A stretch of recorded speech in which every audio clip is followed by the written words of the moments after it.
It's time for the second leg of horse racing's Triple Crown. Let's cap the Preakness Stakes card at Pimlico. Hi everyone, I'm Matthew DeSantis here at NYRA Bets, and welcome to another edition of Capping the Card, where I go through race 1 through 13 on Saturday's Preakness Stakes card and give you my top pick and my top value play. Now, before we get to that, I want to remind you to press that like button and subscribe to NYRA Bets YouTube today. Subscribing is entirely free of cost, just notifies you when new videos drop on the channel, whether those are race previews, full card analyses, handicapping and betting tutorials, and so much more. So we got you covered for the Triple Crown, Saratoga, the Breeders' Cup, and beyond. All right, well, listen, also want to remind everybody that we have a really great promotion, obviously, for Preakness, and if you just use that promo code MATCH200, we will deposit up to $200 in your account based upon what you put in for your first deposit. So if you deposit $50, we'll match you $50. If you put in up to $200, we'll match you up to $200. So use that promo code MATCH200 and play the Preakness on NYRA Bets. All right, well, listen, let's dive into the Preakness Day card. And, I think there's a couple of things we got to talk about. First, the weather. It's been rainy all week down in Maryland, and the weather has not been great. Now, the weather is getting better Friday and Saturday. Yes, they're calling for some bands of showers from time to time, but there's not going to be the sort of rain accumulation that there has been earlier in the week. As a result, I think the track will dry out a little bit. The turf course, that's going to dry out a little bit too, but maybe not as much because it's still going to be overcast. I don't expect a lot of sunny skies. The weather will be a bit warmer. It's going to be in the low 80s, if I'm not mistaken, for Friday and Saturday. So the turf course, I would imagine, will be rated good. I highly doubt it's going to be a firm turf course. So there's going to be some give in it. I think the main track might start off a certain way, might end up a certain way. Good or fast is what I would imagine. I don't anticipate necessarily a sealed track. I don't think it's going to be muddy, sloppy. We'll get into some of that, obviously, as it relates to the Preakness, but obviously something to keep in mind. In terms of the card, I would not be shocked if they took races 2 and 5 off the turf. Those are undercard races that are non-stakes races on the turf right now. I would not be shocked if they were taken off, and I will talk about that as we get into it. Now, as for capping the card, welcome. We are going to go through race 1 through 13. I might give out an Arabian horse in the 14th race. We'll see. But race 1 through 13, pretty straightforward. I'm going to give you my top pick, and I'm going to give you my value play. My value play in some cases is a horse that I think has a real good chance to upset the race and should be included in your horizontal wagers. In other instances, it's a horse that I think is simply going to outrun their odds and might be 20-1 on the morning line, but I think has a chance to hit the board, maybe complete an exacta at a big price. And I'll try to call that out when I see it. But with that being said, let's dive into the Preakness, and let's dive into this 13-race card that starts at 10:30 in the morning. Good Lord. If you're out on the West Coast like my good friend Andrew Champagne, you're going to have to set an alarm at 7:30. I don't even know what you're going to have to do. Also, shout out to my boy Ruben, who always listens to these out in East Los Angeles. He's going to have to wake up extra early as well. But Ruben always does that. So listen, let's dive into race 1, $40,000 optional claimer for 3-year-olds and up, 6 furlongs on the dirt. We're going to start the day off with some chalk, folks. I don't like to. To be clear, I don't enjoy that. But Augusta Melody, shout out to my good friend Lee Bennett from Augusta, Georgia. And this is a horse that just has superior speed to everybody else in the race. And there really is not, for a 6 furlong sprint, there's not as much speed in this race as you would think. I think this is one where Irad just gets up on the front end and goes. Now, I don't love Irad on a speed horse. I don't love Irad up on the front end a lot of times. I think if there's one weakness he has, it's that I don't think he has the best internal clock.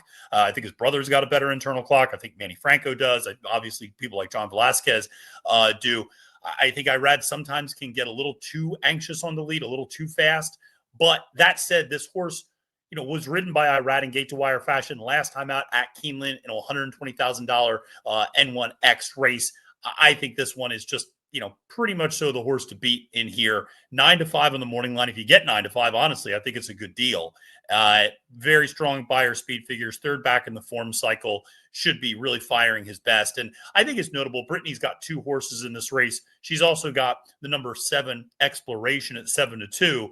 Her husband Sheldon's on one of them. Irad's on the other. I'm going to go with the one Irad's on. I think that's the liver of the two runners. So Augusta Melody for me up top just really stands out, just has a huge pace advantage over the rest of the race, over the rest of the field, I should say. Now, in terms of a value play, I'm going to try to go for a little bit of a bigger price here because I think, said the 7 Exploration, like I said, is a fine horse, but coming off a layoff. The number 1 Bandcamp is a perfectly nice horse, actually a really honest horse as well, but is also coming off a little bit of a layoff. Last time this horse was coming off a layoff was running against maiden claimers, so it's hard to kind of draw a comparison, but that's a horse that's gotten a lot better over the last couple of years, or over the last year, really. But as a result, I'm going to go to a horse that's in good form right now, and that's the number 3 Sheriff Ronnie for trainer Tim Kreiser. Amazingly enough, his wife, Nina Golden, I actually went to high school with. Very bizarre story. I would not have predicted that in a million years. But nevertheless, Tim Kreiser is a really nice trainer at Penn National, which is the track I grew up going to. And Sheriff Ronnie's just a horse that I feel like is, that last speed figure of a 75 is not going to be good enough, obviously. That was also over a sloppy sealed track. So I'm willing to draw a line through that because if you look, this horse has done well over a wet track before, okay? This horse has run well over a good track at Penn National in November 2024. I think that's more indicative of the sort of environment you're going to get. And look at what this horse did too back in March. Won an N2X optional claimer 40, which is basically the conditions here at Laurel, going 6 furlongs, won that one by a length and a half, and has the ability to track the pace, also has good speed. So I think really in a race where I don't think there's a lot of speed, I'd rather go with the 2 horses up on the front end on a race where I think that might be a speed favoring track at Pimlico, and just because that's usually the nature of Pimlico on these big days, in addition to the precipitation it's taken on over the last week. So for me, Sheriff Ronnie, 8-1 seems like a good value play. It's going to be hard to beat Augusta Melody. If you want to try to beat that horse, certainly would understand using Sheriff Ronnie as one of your bullets, maybe to try to beat the favorite. If not, just combining this one in a straight up exacta would seem like a potentially good bet. All right, well, let's go to race number 2 on the card, and that is one of those turf races I mentioned might get taken off the turf, depending on how safe they want to play it.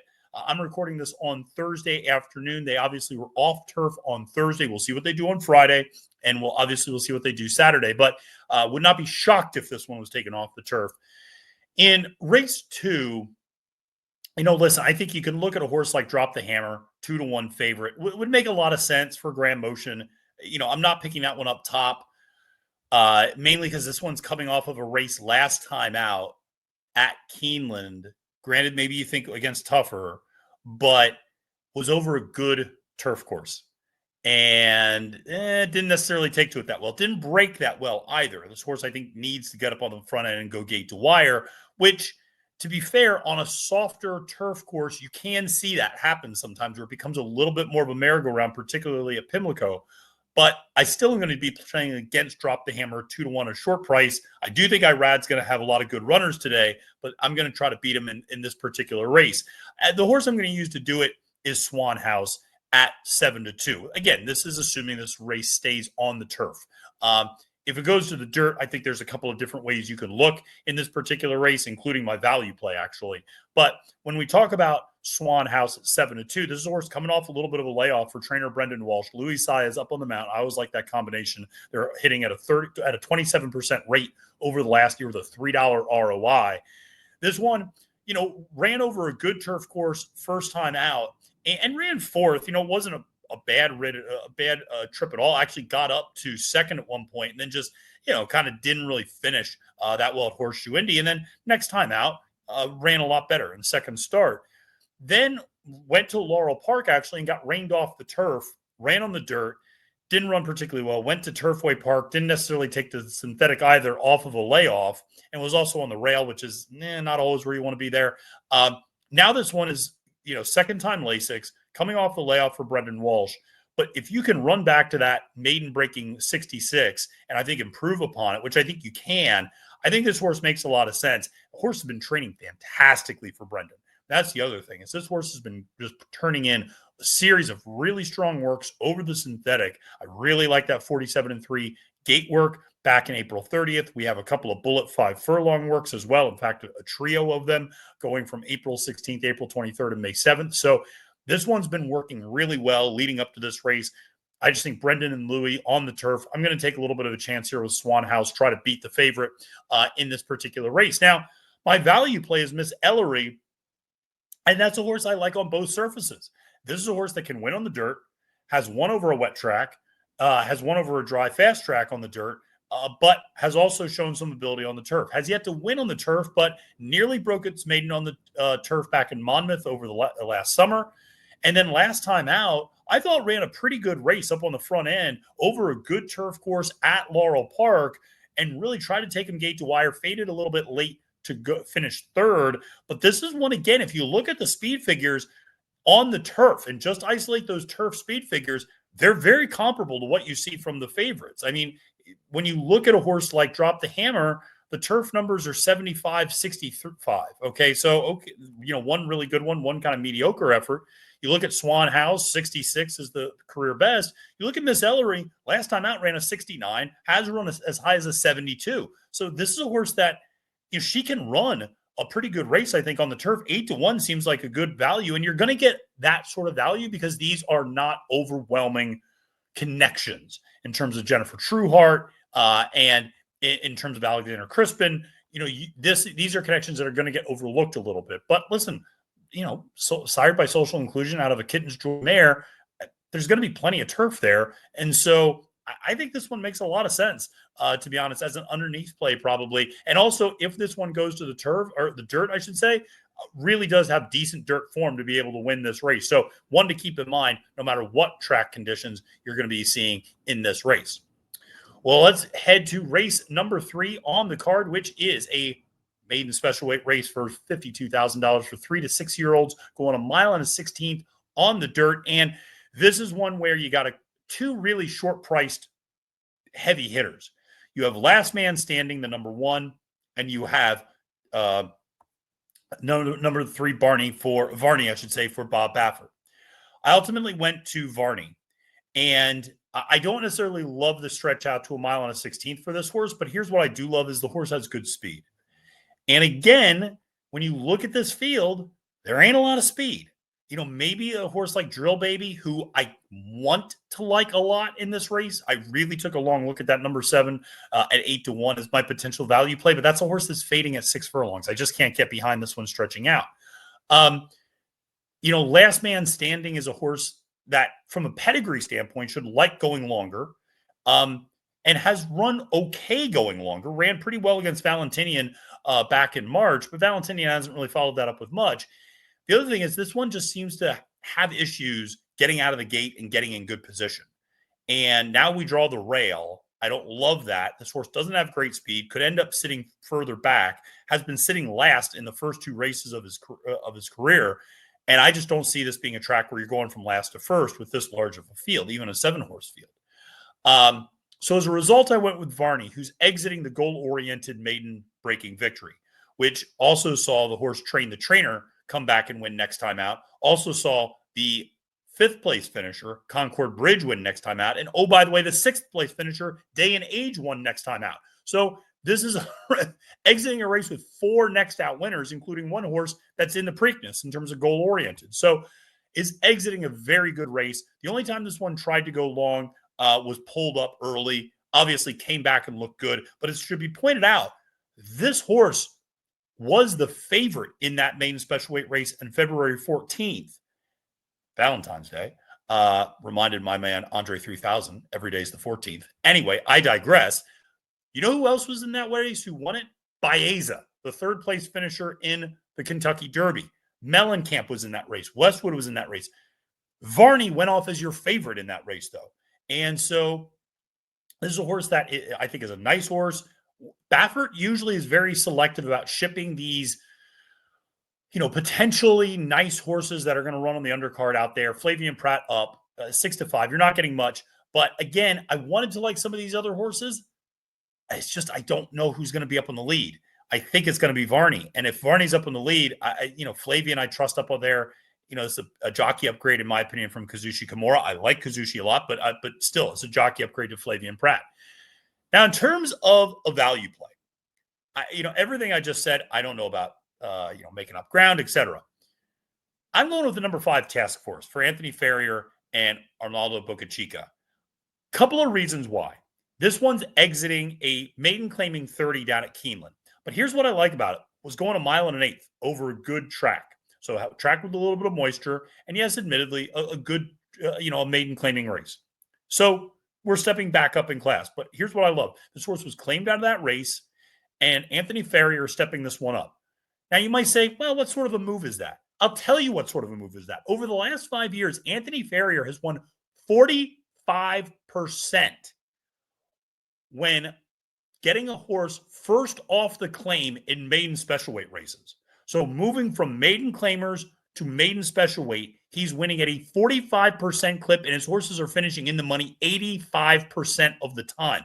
This is a plus move for a guy who, by the way, has had 80% of his entries hit the exacta so far at Pimlico. Listen, say what you will about the level of competition he faced. He made a hell of a move if you go back and watch that Keeneland race. I mean, he was picking off horses left and right. He is going to come from the back of the field. He, made up some ground late in his debut, which, oh, by the way, came against Final Gambit, the horse that finished fourth in the Kentucky Derby. So I think this is a horse that, yes, is going to be coming running late. But what I like about this horse is he's done a mile and an eighth before. Everybody else in this field, for the most part, is stretching out. Last Man Standing, who's the top Pletcher horse, who I think is a pretty good horse with Irad, but who I just think might give himself too much to do, has done 2 turns before. But, you look at Drill Baby, you look at some of these other horses like Energize, Varney, they're stretching out for the first time. So I like the task force, has the experience. He's 12-1 on the morning line. Big price, but again, plus moves for the connections. Probably more of an underneath play, admittedly, but I think a really live one that you can get a big price on if you think the chalk up top is going to run well. Well, let's go to the first sprint race of the day, I shouldn't say the first sprint, but I should say the first stakes race of the day. And, it's hard to get around favorites in some spots. You look at this race, you look at a horse like Booth. That's a tough horse to beat. I'm going to try to beat him. With my logic being, I'm not sure that he's able to get the lead. I think he can, but he might not. And if he doesn't, then it's going to be interesting to see. Now, maybe he takes him gate to wire. And yes, he's won at Keeneland, he's won at Churchill, he's won at Oaklawn. However, that big improvement has come over the last 3 races at Oaklawn Park. And I just wonder if that form travels. And I saw him a little bit. I actually walked by him and saw him in Asmussen's barn area when I was at Churchill a couple weeks ago. He looks great. He was training well down there. But I still am a little questioning of whether or not that form is going to continue to hold up and do it at Pimlico over this type of a track. He has won over a wet track before, although he's also finished 4th over a wet track before. So a little bit of a mixed result. Like I said, I'm going to try to beat him, and I'm going to try to beat Concrete Glory for Irad and Safi. That's one who needs the lead as well. And I think they know they need the lead, and he's coming off a little bit of a layoff, so he's going to feel fresh. I think those two might duel each other a little bit into submission. I'm going to take a shot with a horse that is going to be up there as well and might be even faster than all of these, which is Epic Ride. And I know Epic Ride has never won on the dirt. I'm aware of that. He is a synthetic freak. He is 4 for 7 winning on the synthetic, 7 for 7 in the exacta on the synthetic. But this is a horse that also came within a length of winning the Perryville. So it's not as if he doesn't have the ability to win on the dirt. This is a horse that ran a really good 3rd in the Bluegrass to Sierra Leone in just a touch last year. This horse has good races. Is coming out of the Commonwealth Stakes, going 7 furlongs, faded late. I think 6 furlongs is the perfect distance for this horse. So I think the cutback helps. You get Flavian up on the mount, taking over for Luan Machado. I love the Axeman, but this is, again, a big step up. I know the pedigree is turf synthetic. I get that. But this horse can run well on the dirt. I'm going to take a chance. This one might be able to run pretty well. And this is a horse that can win from off the pace, too. Look at what this horse did in the Battaglia, track the pace. Doesn't need the lead to win. And sometimes it's had its hand forced to go to the lead, I feel like, on the synthetic. Notice those efforts 2 and 3 back, breaking from the inside rail.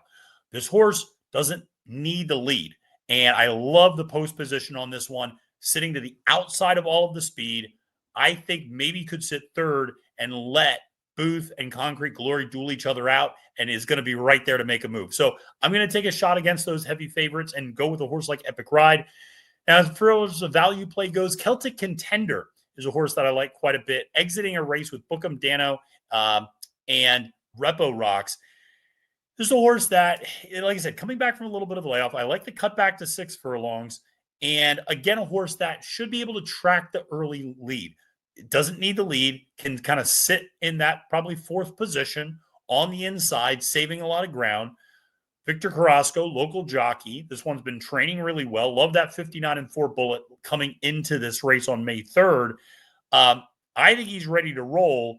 He's been able to win some of these types of races before in terms of restricted sprint races and things like restricted stakes races. He can do it at 6 furlongs. Again, I think he sits the right sort of trip. Maybe the pace gets a little too fast up front. This one can sit just behind it and make a little bit of a move. This is an incredibly consistent horse. If you scratch out the turf effort, this horse is 8 for 10 hitting the board in his career over a dry, fast track. Now, he's 0 for 3 over a wet track winning, but 2 for 3 hitting the board on a wet track. So he does have the ability to run well. And also, I would say a couple of those wet track experiences, or at least one of those, was going long, which is not what this horse does. So you can easily, eliminate that effort as well. So, just finished second over a muddy sealed track 2-back to Quince Brew, I should say, who we saw probably should have won a race up here a couple weeks ago at Aqueduct against Bishop's Bay, but didn't. So Celtic Contender is my value play at 8-1. I think that's a one. If you're going to try to really beat the chalk, maybe consider using in that spot. All right. Well, let's go to race number 5, which, like I said, might also be taken off the turf. We'll have to just wait and see what the conditions look like. I ultimately went with a horse that you could use in either way as my top pick, which is the number 9, Mischief Maxi. This is the type of horse I love playing and I love using. Kendrick Carmouche up. And I like this type of a horse because this is one who's been on the dirt his whole career, or her whole career, I should say, and finally breaks her maiden over a sloppy sealed track at Parks. And then Service steps her up to N1X allowance and puts her on the turf. She runs a winning race and gets DQ'd back to 5th because of some bumping that takes place at the start, etc. She was a big price that day, 35-1. But what was obvious was she really liked the turf. Her best dirt speed figure was a 61. She immediately improves that to a 73 on the turf. One of the things I love playing is second start on a surface switch. And especially when there's a step up in class, or in this case, a lateral move in class, but you're getting a little bit of an asterisk because people are going to see this horse was DQ'd to 5th, 73 buyer speed figure. I think 5-1. I absolutely love this horse. Can sit just a little off the pace, doesn't need the lead, has great early speed. And if this one gets taken off the turf for whatever reason, has dirt form to win as well. So there's a lot to like about this horse. Mischief Maxi, I think, is really versatile no matter what the surface is. Obviously, a horse like River Sign for Elizabeth Merriman with Flavian Pratt up, I'm going to try to beat this horse at 9-2. This was a horse I really considered as a win candidate. Only has had 3 works leading up to the North American debut. Has been off since October. We'll have to wait and see how this one handles the going and whether or not this one even runs. We'll see. But in terms of the value play in this race, going to go to a horse number 4, Lily Simone. Again, you're going to get every inch of 10-1 because the connections are not that overwhelming. Jose Magana only winning 5% of his entries this year. Angel Cruz 0 for 10 right now at Pimlico, but winning at a 15% clip for the year. This one's going to be coming from off the pace. Is probably going to be hoping for a little bit of a pace meltdown, but this is a horse that is second back from a layoff, so should be running pretty well, and is actually exiting that Mischief Maxi race where she finished 3rd and was bumped up to 2nd, actually, because of the disqualification of Mischief Maxi. I think this one has a good effort in her. And if you look, she does not win often. To be clear, she is 3 for 31 winning. But she's 8 for 31 finishing 2nd or 3rd. She's a classic horse to use underneath. She's going to come running late. She might be able to pick up some pieces. I just think there's something at least a little bit interesting about Lily Simone at 10-1 to consider using in your deeper vertical exotics. She is 7 years old, but I think she showed that last time out, which was her first start since October 2024. She still has plenty of oomph. She had a nice turn of foot in that race. She went from being 8 lengths back to only a length back, and she was interfered with in the process. So she still has a wicked turn of foot when necessary. And so I think she makes a lot of sense. She has not ever won at Pimlico before, which is a little bit of a red flag. But again, underneath, I think is where I'm looking for Lily Simone in that race, number 5. Well, let's go to race 6, which is the Skipat Stakes. And listen, another race where I'm trying to beat the favorite here. And I'm trying to beat One Magic Filly coming in from the West Coast for Phil D'Amato. Now, I don't mind West Coast horses coming east if they're dirt horses. That's never really been an issue. It's usually turf horses, West Coast coming east, that I try to avoid, particularly all the way to, Pimlico, Aqueduct, Saratoga, less so Gulfstream Park. But, those Midwest, Northeastern turf surfaces just are so different from what you see out west. But in dirt, not always the case. One Magic Filly, listen, she won a grade 3 going 6.5 back in October of last year. Now she declined since then. She lost to horses like Soul of an Angel and Society, very, very good horses, obviously, in the Breeders' Cup Filly and Mare Sprint. Then she comes back and loses in the La Brea, hasn't been seen since, has been working well at Churchill. So she's not making the cross-country flight. She's already made it halfway there. Blinkers are coming off for D'Amato. I get it. There's a lot to like. I'm still going to try to beat her, at least in terms of a top pick selection. In my vertical and my horizontals, would I use her? Yes, because I really only see one other threat in this race, which is the number 7 Striker Has Dial for Horacio De Paz, Kendrick Carmouche up. I know this one is stepping up in class and, has not run off Lasix often. But the one time this horse ran off Lasix was in the Wilton Stakes, 3rd career start, ran a really nice race, ran a very competitive second to Miss Justify, ran an 85 Beyer speed figure going a mile. I think this horse has talent, doesn't need Lasix, just has been running at that level in condition where she can get Lasix. Those last 2 speed figures of a 97, 95 are absolutely good enough to win here. I think she can translate that even switching off Lasix. She's been training very well for De Paz leading up to this race. Kendrick's up on the mount. There's a lot to like about this horse. Horacio knows the Mid-Atlantic well. He's clearly been pointing this horse toward this race for a while.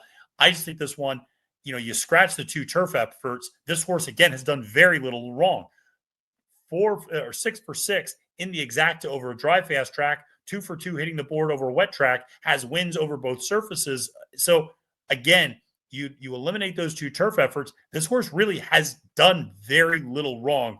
I think draws very well to the outside, does not need the lead either. I think that's something, Disco Evo is probably going to get the lead for Butch Reed with Michael Sanchez up, but I think Kendrick can sit right off, has the perfect trip there, and will be a little bit ahead of One Magic Filly, I think, and maybe that's going to be the difference in this race. Now, as a value play, there's not a lot because, again, I don't think once you get beyond the top 2, there's a real strong win contender, but if you want to throw a little bit of a dart at the board, number 1, Apple Picker is a horse I would certainly understand liking a little bit. It's going to be coming more of a mid-pack runner, maybe runs in place a little bit sometimes, but one that can make up ground, is a stakes winner at 6.5 furlongs. And is 3 for 4 winning at this distance, 2 for 2 winning at Pimlico for Brittany Russell with her husband Sheldon aboard. I think the big question is whether or not this horse is able to fire off the layoff. Now, if you're looking for positives, the good news is this horse won off the layoff at Delaware Park in an optional claimer and won in debut at Belmont Park, going 5.5. So this horse has won in debut and off the layoff before. So those are positive signs. Now, this is going to be a tougher spot, obviously, but at least this horse has shown the ability to run fresh, has a bullet leading up to this, has had a very consistent series of workouts for Brittany. So I think Apple Picker at 8-1, a little bit of an interesting play. All right, well, let's go to race number 7, which is the Gallarette Stakes. And going a mile and a 16th on the turf for 3-year-old nut fillies and mares. Another really competitive race. I'm going to try to beat a horse like Way to Be Marie, a horse that always seems to beat me, certainly beat me last time out in the Tom Benson Memorial at Fairgrounds. I like the horse. I don't love the horse. 3 career wins, but they all came with Lasix. And this is not Lasix because remember, when they're running down in Louisiana, they can run in stakes with Lasix. You don't have that anymore. So you look at the non-Lasix races, there are some good efforts in there. Almost won the grade 2 Edgewood over a yielding turf course at Churchill Downs. So there's definitely some positives there to look at for Boy to Me Marie, but I'm still going to try to beat that horse. I'm going to try to beat Clement's, incoming German-bred horse, 3 Havanas. The horse hasn't run since October, has been working nicely for Clement, but still, I'm going to try to beat this one with Joel Rosario aboard. The horse has run against stakes competition, does have a stakes win in Germany. I always wonder how comparable that German-Italian form is. I find that sometimes those horses coming over from Germany and Italy maybe need a race or two to get acclimated. It's a little bit different. The competition's a little bit different. It's not the same as coming over from England and Ireland and France. So 3 Havanas, I'm going to try to beat as well. So as a result, I landed on Queen of the Mud, who's stretching out, but has won the Swing Time Stakes going a mile at Santa Anita. So can do that. Can come from off the pace, can go to the front, has outstanding early speed. Flavian Pratt up for Grand Motion. Will probably need to take a little bit of a step forward from that last start in the Monrovia, where she finished second to Queen Maxima. Nothing wrong with finishing second to that horse, who's an outstanding horse that we saw win on the Oaks Day undercard. So losing to her is no problem at all. You look at that race 2 back in Swing Time, yielded 2 next out winners as well. So if this one can get back to how she ran in the Very Good, or the Very One, I should say, which was a really nice race here where she ran 4th last year over this track. Even what she ran in the Goldwood, the next start at Monmouth, which she finished second to Beauty of the Sea. If she runs those high 80s, that's absolutely good enough to win here. Queen of the Mud, 4-1. You're getting a little bit of a price. She's the half sibling to Factor Cheval, who won the Dubai World Turf, or the Dubai Turf, going 9 furlongs. So she's got the pedigree to be able to do the distance. I'm not worried about that. Graham knows how to stretch these horses out. He's a Mid-Atlantic guy. Again, a trainer like Graham, he's been pointing this horse probably to this race for a little while. He knows this is going to be, the next step for this one. So I like the stretch out here, and I think Queen of the Mud presents good value actually at 4-1. Now, in terms of my value play, Austere for Brendan Walsh with Irad Ortiz Jr. up on the mount. I like this one a little bit. This one's got some interesting form. Won in debut, then steps up and wins in Kentucky Downs. Took a while to get back to the winner's circle. Did so last November at Fairgrounds in an optional claimer. Last couple of times out, finished underneath on the synthetic, but this one's at least in good form right now, not coming off any sort of a layoff. You have Irad up taking over for Geraldo Corrales, who, perfectly good jockey. But I think that this one at 8-1 is at least a little bit interesting.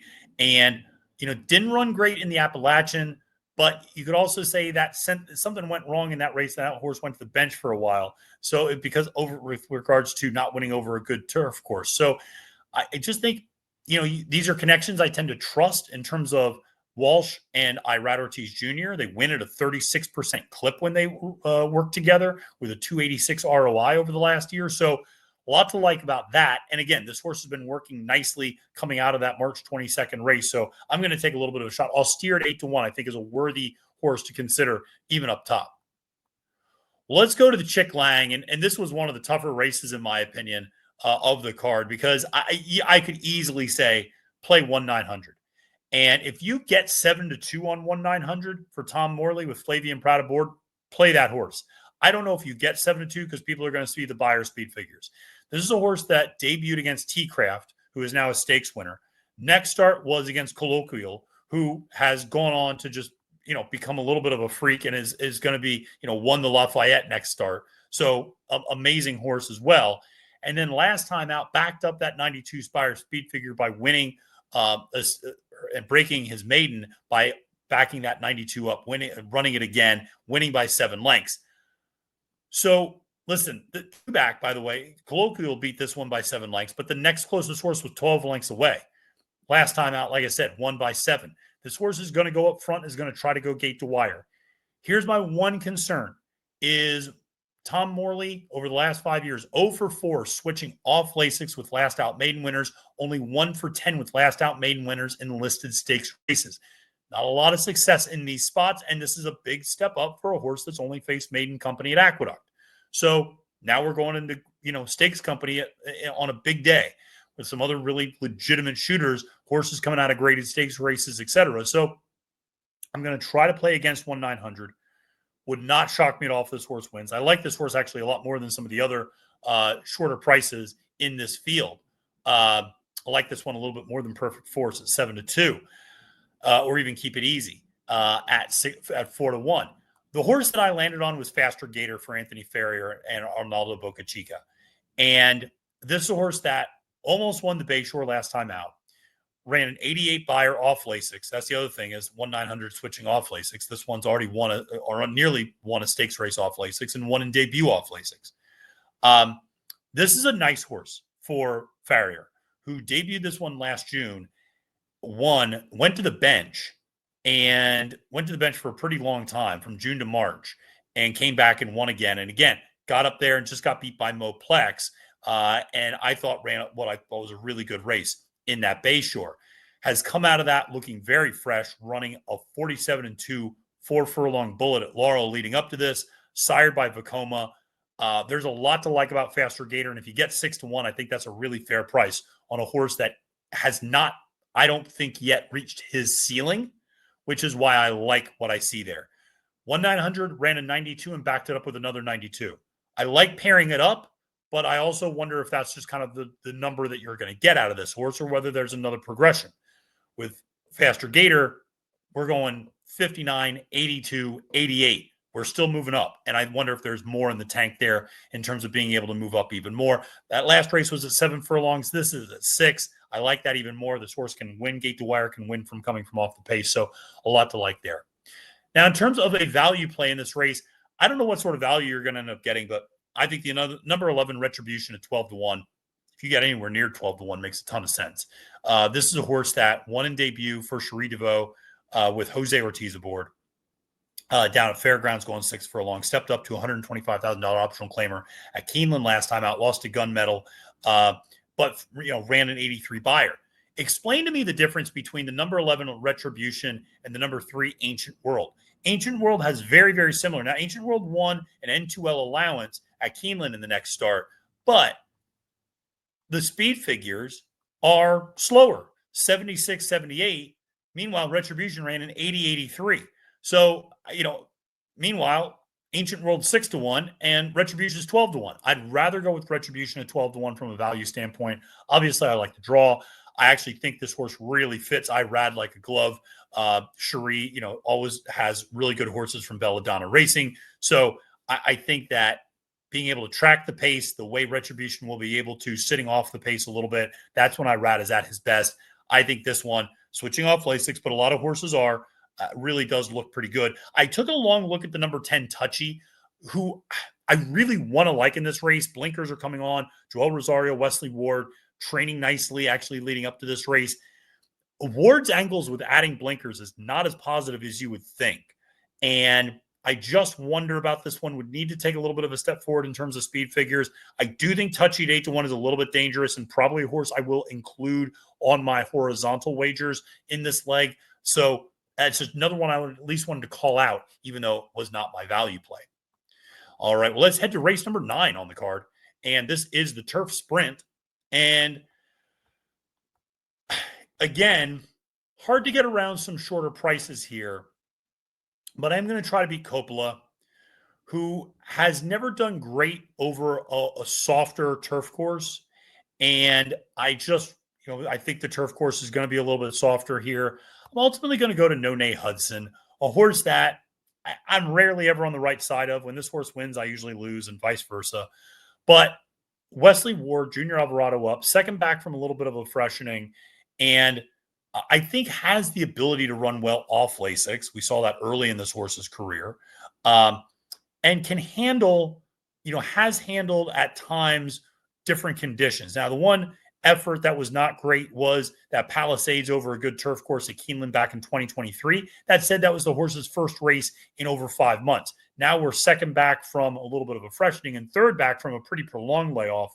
I think this one has another step forward that he could make. And if you really look, a lot of times this one does take significant steps forward the more often he runs. So I think No Nay Hudson, he's been kicking around for a while. He is an ultra consistent horse, rarely ever runs a bad race. And I think, is a horse that at 5-2, not value by any stretch, but I like maybe a little bit more than Coppola. I wonder if there's a little too much speed in this race.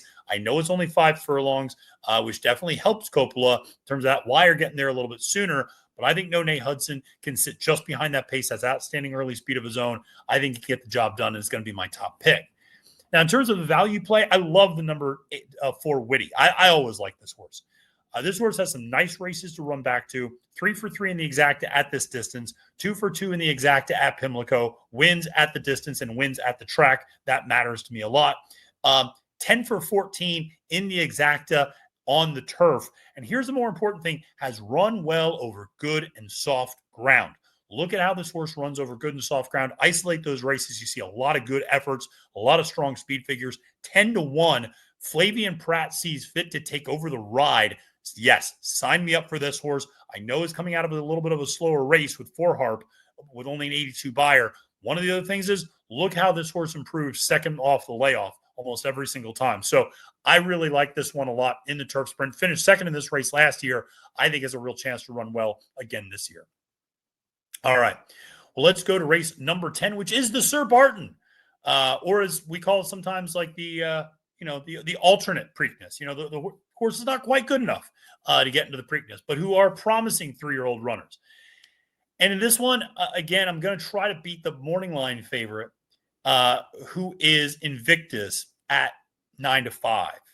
And I'm going to try to beat that horse, who is listed the first foal out of Serengeti Empress, former Kentucky Oaks winner, for trainer Brad Cox, second back from a layoff, stretching out to 2 turns for the first time, exiting a maiden victory.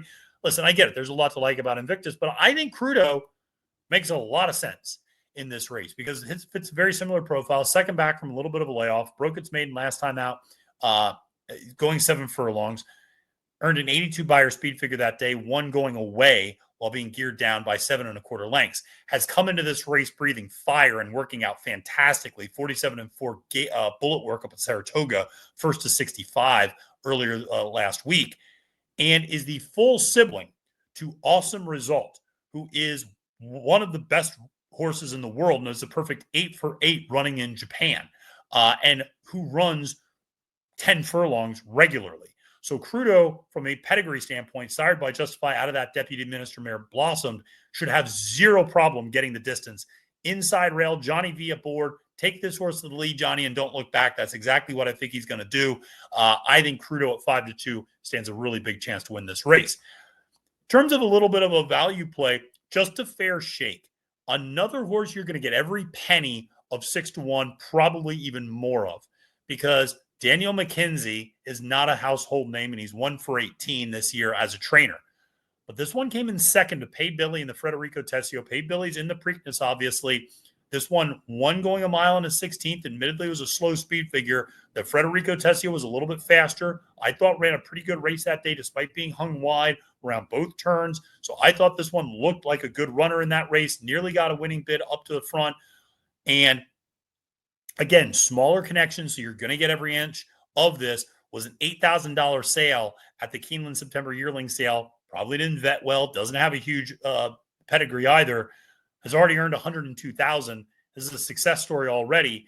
I think this is a horse at 6-1. You're going to get closer to 8-1, and I think has a real shot in this race because I think this one could move forward, has experience with the distance, can do 2 turns. Some of these others like Invictus and Crudo, stretching out for the first time. While I like Crudo and the pedigree says it's there, it's nice to see a horse like Just a Fair Shake who's done the distance before.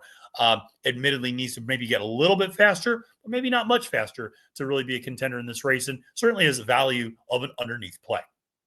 All right, well, let's go to race number 11, which is the J.W. Murphy Stakes. And I don't know, I always think of this race as being a good race for Graham Motion. And Graham's got a couple of horses in this one. He's got the number 6, Solil Volant, at 7-2 with Flavien up, second off a layoff. That horse makes some sense for sure. I'm going to go to the number 5, though, End of Romance. 9-2 on the morning line. John Velasquez up. I always like Johnny V and Graham when they team up. This one is third back in a little bit of a form cycle. This one started overseas, actually beat the horse Heart of Honor in an allowance race. Heart of Honor, of course, then finished second in the UAE Derby as running in the Preakness. So interesting connection there. This one is, more of a closer, but there's a ton of speed in this race. That's the thing. This is what I would really pay attention to in this race. There's a lot of speed. Mission Artemis, the number 2 horse, is going to have speed. Number 3, Clock Tower, is going to have speed. And I think the real X factor that really pushes it over the top is Currahee for Brittany Russell. Getting the blinkers on, coming off a layoff is going to show a ton of speed as well. So I think there's plenty of speed for a horse like End of Romance to run into. And this is a horse that's going to be making a run from the back, does have a tendency to flatten out, but that Woodhaven last time out was a nice looking race and nearly, I know was fifth, beaten by a length, but I think, again, made up a ton of ground there in the stretch at Aqueduct. So I think this one can follow up on that performance, should be in prime condition now. And what I love is that Graham turns this one around pretty quickly. Doesn't even have a work in since that Woodhaven and points immediately to the J.W. Murphy. So I think Graham really likes this horse. 9-2 in the morning line. I like this one a lot. So it's going to be my top pick. As my value play, folks, we're throwing it downfield. Every once in a while, you got to throw it downfield. And every once in a while, you got to have a little bit of a crazy suggestion and a crazy idea. Twain, the number one horse, 20-1. Again, you're going to get every ounce of 20-1. Madison Meyer and Hamilton are not known. Weston and Hamilton are not household names. They're not going to be betting this race. They're going to go off at a big price. This is a horse sired by Kitten's Joy out of an Animal Kingdom mare. Will love the turf. And the debut going 5.5 at Laurel, you don't see many moves like this. This is a horse that was sitting in the back of the pack, was 10 lengths back at one point, and was even 8.5 lengths back at the top of the stretch, and just took over. I mean, absolutely flew down the stretch. And they were going fast, but they weren't going nuclear up front. And this one just absolutely gobbled everybody up, closed like a freight train, won by 3/4 of a length, has a massive turn of foot. Now, we're stretching out, but that should not be an issue. Again, Kitten's Joy up top, Animal Kingdom underneath. Distance should not be a problem for this horse. And this horse has a good turn of foot, is going to be able to save ground, is going to be overlooked.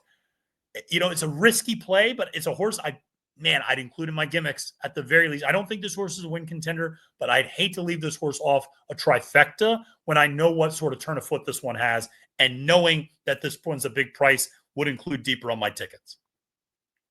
All right, well, let's go to a race from one race that has a fair amount of speed to a race that has no speed. And that is the Dinner Party Stakes. And that is why I'm going with where I am. To be clear, if Trickery, I say Trickery. Maybe I say Trickery. I don't know. I go back and forth with this in my head. I know it's Trickery. I calm down in the comments. I know. But I will say both sometimes. Tomato. Forte, one of the dumber debates ever. Tapitrice, also an idiotic debate. But Trickery here, Oscar Performance, Graham Motion, Johnny V. I just picked him in the last race. I love this combination, and I love this horse coming out of a third in the Maker's Mark Mile. If this horse literally drew anywhere other than the 13 post, I might have picked this one. But I mean, this one's going to be breaking from Timonium. So, I hate the post position draw for this one. And I've never been a big believer in Balkanov. I know that's a really nice horse, but 7 for 32 winning, Ship's okay. Coming out of that Elkhorn, that wasn't great. The distance only 1 for 6, does have a win at Pimlico, admittedly, last year in this race. But beat a horse like Crabs and Beer, who's okay, but not great. Again, West Coast turf horses coming east, I'm usually going to fade. Again, I know this one is a win over the Pimlico track, over a soft turf course. So, definitely can do it. I am going to try to beat Balkanov in this spot as well. And so part of the reason is Balkanov's a deep closer. And Trickery is a little bit more handy, but it's still going to be closing. There's not a lot of speed in this race at all. And I think a horse like a Brumar, my long shot, and Irish Aces are going to be really close. They're going to be, I think, setting the pace. And I think Rispoli for Brendan Walsh on Irish Aces is going to be sitting there right up front like he did last time out when he wired the field at Keeneland over by the way, good turf course.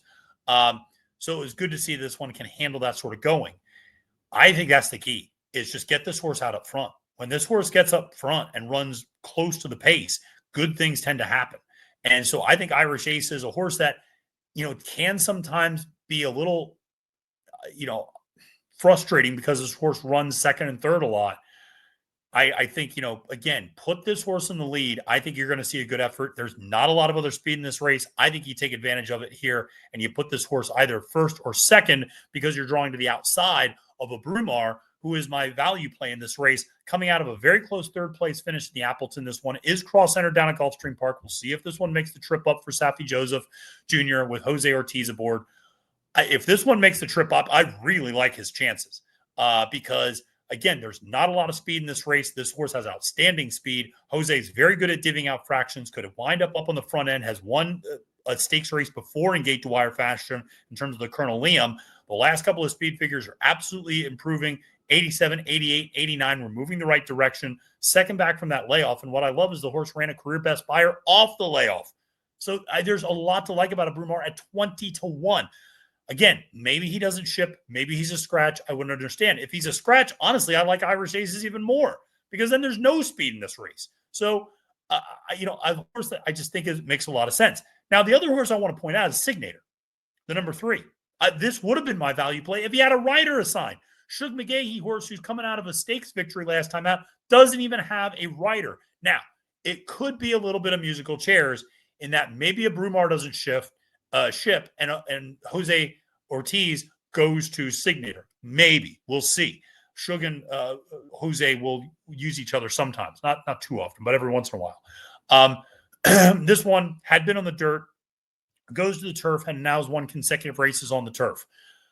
At third back in the form cycle, Signator at 8-1 makes a lot of sense. Again, if a Brumar doesn't run, Signator is a horse I absolutely want to use in some capacity, though is more of a deep closer, though has sat mid-pack a few times, as in last time out. So that's where I'll go in the dinner party. Let's finish things up with the Preakness Stakes. You can listen to what myself, Kaylee Shapiro, Maggie Wolfendale all thought of this race if you want to check out our Preakness and Black-Eyed Susan Stakes preview. But where did I end up going? Listen, folks, I tried to get creative with the second leg of the Triple Crown, but ultimately journalism is just too good to get by. And I just cannot see a way to beat him in this race. I do not like Sandman at all. I don't like Sandman for a variety of reasons. I don't think he's going to be a particularly good closer in this race. I don't like him closing in this race. I don't like him closing on this track. And so he's a horse to me. I feel like he got the perfect setup in that Arkansas Derby, and he's never going to get that type of a setup again unless you bring in Cornucopian and Speed King to just duel each other into oblivion up on the front end, and then you get the benefit of that sort of a pace scenario. So I don't like him. American Promise is a horse I know Andy Sterling likes a little bit. I know Kaylee Shapiro likes a little bit. I've never loved American Promise. He's a good-looking horse. I get it. The coach, listen, he's crazy like a fox, and he'll be able to pull a fast one on you every once in a while. But to me, American Promise feels more like Just Steel than he does Seize the Gray in terms of a horse that I think is going to not run that great coming back off of a pretty nothing performance in the Kentucky Derby, which is what Just Steel did last year. So I don't love the two other Derby horses. Goal-oriented, I think, is too much too soon. And he's going to need to get faster as well. So I'm kind of out on goal-oriented on the rail for Baffert. And you'll look at some of the other runners in this race. River Thames, I understand the argument behind River Thames. He's a nice horse. He's a consistent horse. As a New York bred, we root for him up here. But he needs to take another step forward. And I just don't know if he has it. Journalism just has everything you want in the bag. He ran 108, 102, 102 his last 3 times out. He's going to run his race. He doesn't run bad races. And Rispoli can have this horse laying as close as he wants. You listen to Michael McCarthy, I think this horse is going to lay really close to the pace, actually, because they were disappointed sitting mid-pack in the Derby. They wanted to sit even closer. And I think that's where they're going to be in the Preakness. I think they're going to be sitting, 3rd or 4th in this race. And I don't think they're going to be 7th or, 6th or 7th. I think they're going to be a lot closer. And then it's a matter of how do you support Sandman? Do you really think he's going to run down journalism? I just don't see it. So for me, journalism just makes all the sense in the world. He's just such a good horse. He got beat by a better horse than Sovereignty, who had Derby hype since he was a 2-year-old. So losing to Sovereignty and running the race he did, I don't see any problem with it. And remember, Rispoli kind of was saving that horse a little bit in the last last couple of yards. He knew he was beat by Sovereignty, and I don't want to say he was pulling up, but he was really slowing down. That allowed Baeza to almost get up for second. So he wasn't all out all the way to the finish line going 1.25 miles. He's come back in great order. He's a big, sturdy horse. McCarthy pointed out that he ran 3 races in 7 weeks as a 2-year-old. So I think he absolutely can run a big race here. And I'm expecting a big race and a Fleet Alex-esque performance. Remember, Fleet Alex losing that Derby, coming back, winning the Preakness, winning the Belmont. Journalism could certainly try to walk in those footsteps on the 20th anniversary of maybe the most remarkable performance I've ever seen in the Preakness. Don't at me about 1989 and Sunday Silence and Easy Goer. There should be an Fleet Alex Stakes. There isn't. That's a damn catastrophe and an abomination of horse racing. But we will move on. Journalism is my top pick. Where am I going for my value play? In my opinion, the only horse that can beat Journalism is Clever Again. On the numbers, this horse is fast enough. On the pedigree, this horse should want to run for frickin' days. American Pharaoh out of the Galileo Mare. And oh, by the way, the Galileo Mare won a Group 3 going 1.5 miles. So there's plenty of distance in this horse's pedigree. But there's a ton of speed, obviously. This is a fast horse who's going to try to get out up front. That 8-post position, I think, is going to try to cross and clear. And at worst, is going to be sitting second, I think, to a horse like Goal Oriented from the inside with Flavian Pratt, who's probably got to press the issue from that position. Clever Again is, like I said, a really good horse. And it is a horse that clearly had big expectations. Debuted as a 2-year-old in those 4.5 furlong sprints at Keeneland. You never see horses like that go on into Triple Crown races.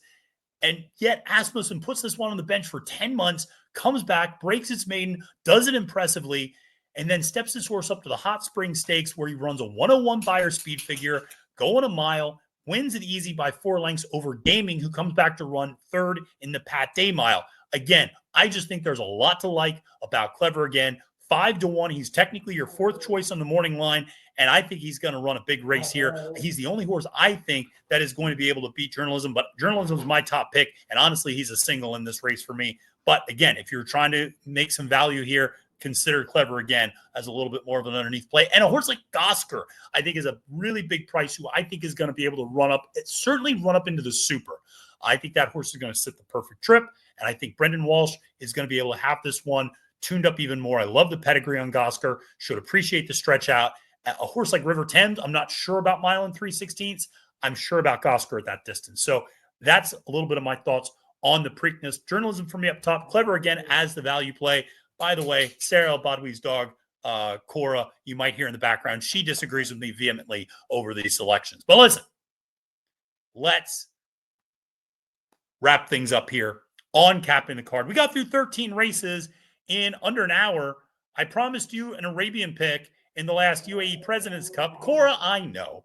But, you know, it's an interesting race. I will have to say a lot of these horses have gone with Lasix in the past. And so I certainly understand why people are going to go to the number 9, Diamond Gem, AAA. I don't ever know how to say it, but Diamond Gem, I get it. Has won this race before, or finished second to the neck by this in this race last year. Has won it a couple of years ago, actually. So I get it. If you're looking for a little bit of value in this race, the horse that I would maybe consider using in some ways, where's that 7-2 horse that I liked a second ago? Oh yeah, RB Motherlode A. That's the horse that I think at 7-2, maybe a little bit interesting, coming off a bit of a layoff, but has a couple of nice runner-up finishes. I think could maybe step forward and challenge at a little bit of a price. So, like I said, even going to give you an Arabian pick. Don't hold me to that one, okay, folks? But hope you enjoyed this. Hope you enjoyed this episode of Capping the Card. Wishing everyone a happy, safe, and profitable Preakness Day. If you're down there at the track, have a lot of fun. Make sure to sign up and play on NYRA Bets.